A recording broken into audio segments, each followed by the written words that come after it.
Dear Diary, today is April 23rd, and we got more snow. Believe it or not, this had all melted just 5 days ago. But now, we got a Colorado low just a few days ago, and now we have snow all over again. But the good news is the sun is shining, the birds are chirping, and it's all starting to melt once more. On the inside, however, the shed is teeming with lots of healthy looking plants. Here are all my herbs.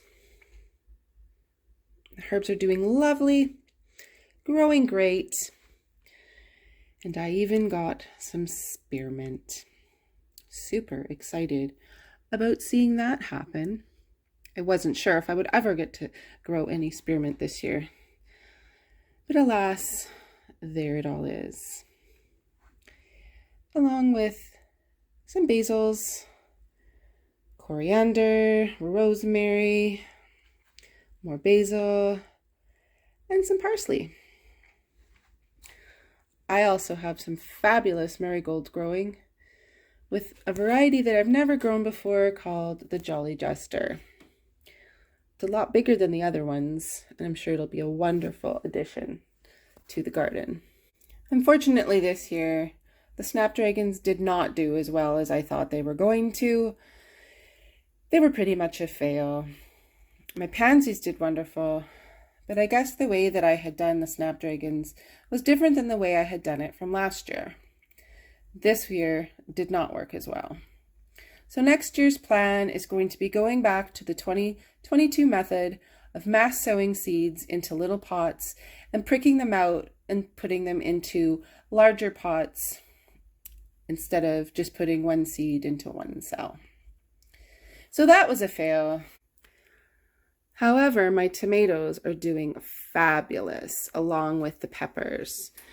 So I've given them their first fertilization, and it seems to me that I'm going to have to raise my lights pretty soon here because they absolutely loved it and they've grown to double their size since the last time I've made a diary entry. The peppers are doing fantastic too. They're loving life. And it seems to me that I'm going to have to take them out of these little holders because they're going to need more space to thrive. I do have a fan set up so that all of the airflow can get through to them, but I don't have it going all the time. I've made these little holders out of some candy cup holders that I found at my local convenience store and trays underneath from the dollar store.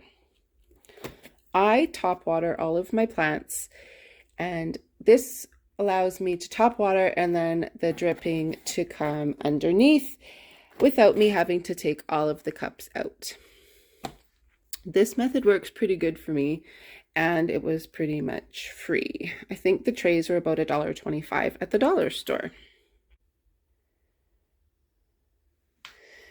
Now this section is a little bit of a different story. I planted these seeds in these little 12 cell packages, and I did one seed per cell. For the most part, everything came up, but a lot of things didn't come up, and I'm totally blaming my soil.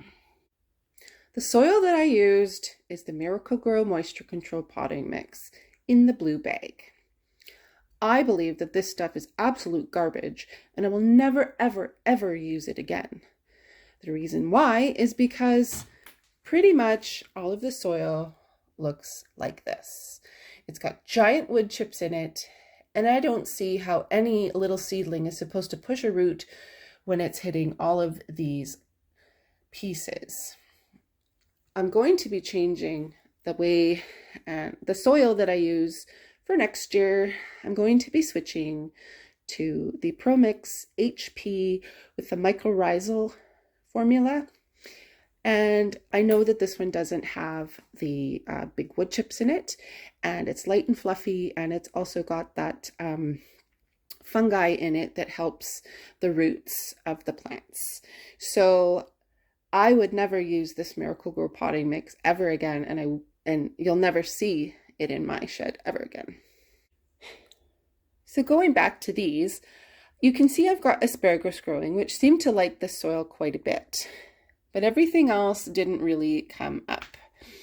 I did take a few things out and repot them up into solo cups, which is another thing that I'm going to be doing differently next year.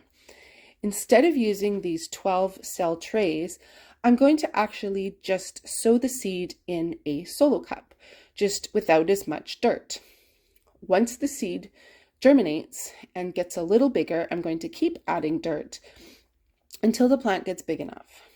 I don't understand why we would take an extra step to do this when you can start the seed in its cup and then it can grow until it's ready to go out into the ground. It'll have a great roots establishment, and it's less work having to prick out these little pieces. I actually just take the whole cup out, but it is kind of a pain in the butt trying to get it out of these little cells. You have to really squish the bottoms to pop the cell up.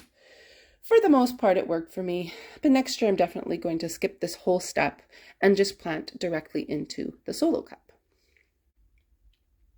So the solo cups with the repotted up herbs look like this. Here you can see I have some anise hyssop.